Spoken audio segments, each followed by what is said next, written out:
सेना में अग्निवीर भर्ती परीक्षा को लेकर कांग्रेस ने सवाल खड़े किए।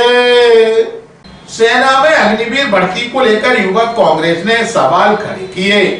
युवा कांग्रेस ने अग्निवीर भर्ती प्रक्रिया को खत्म कर वापस सेना में पुरानी भर्ती प्रक्रिया बहाल किए जाने की मांग उठाई।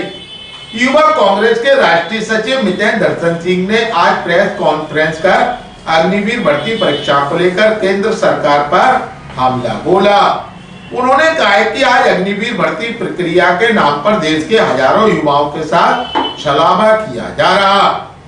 देश का युवा देशभक्ति का जज्बा लेकर सेना में भर्ती होना चाहता है, लेकिन अग्निवीर भर्ती उसका मनोबल तोड़ रही।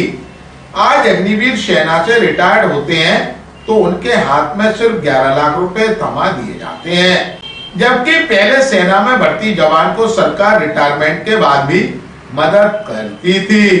सेना में भर्ती जवान को यह भरोसा था कि सीने पर गोली खाने के बाद भी उसकी सरकार उसके साथ मदद के लिए खड़ी रहेगी, उसके परिवार की जिम्मेदारी सरकार उठाएगी।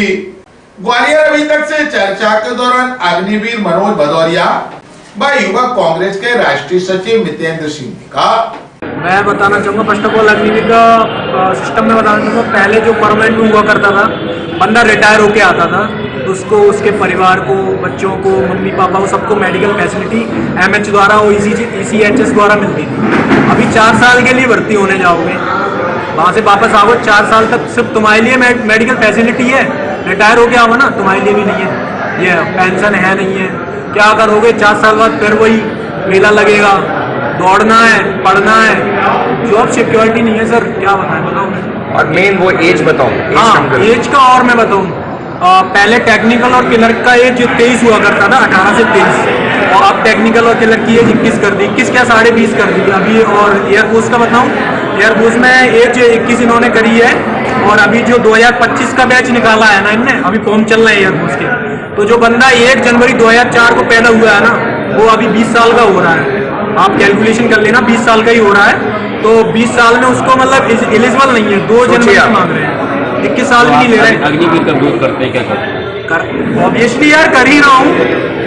उद्देश्य है कि हमारे बगल में खड़े हुए वो आर्मी के जवान हैं जो भर्ती दे रहे हैं और जिनकी 1.5 लाख में भर्ती नहीं हुई है। वो एक आर्मी मैन खड़े हुए हैं पीछे, जिन्होंने पुराने तरीके से भर्ती की है और आज वो जानते हैं कि पुरानी भर्ती से उनके परिवार को क्या फायदा है। और ये आज के नौजवान जानते हैं कि से उनके परिवार को कितना कष्ट होने वाला है।